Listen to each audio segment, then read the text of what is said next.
இன்று நாம் உண்மையான ஒளியை பற்றி அறிந்து கொள்வோம். உண்மையான ஒளி என்பது என்ன? யாருக்காவது தெரியுமா? கூறுகளை பார்க்கலாம். யாருக்குமே தெரியாதா? சரி, நானே கூறிவிடுகிறேன். உண்மையான ஒளி என்பது ஒரு மனிதரை காணும் பொழுது இவர் என் உடன் பிறந்தவர் என்று எப்போது உணர்கிறீர்களோ அப்போதுதான் உங்களுக்குள் உண்மையான ஒளி ஏற்படுகிறது.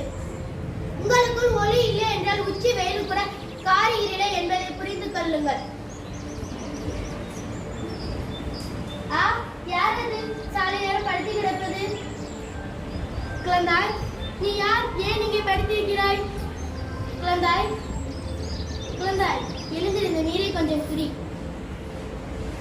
ஏன் இங்கே படுத்திருக்கிறாய்? எங்கே செல்ல வேண்டும்? பக்கத்து ஊருக்கு செல்ல வேண்டும். என்னிடம் குதிரை உள்ளது, அதில் உன்னை நான் அழைத்து செல்கிறேன். மெதுவாக ஏற்பா, பார்த்து உட்கார்.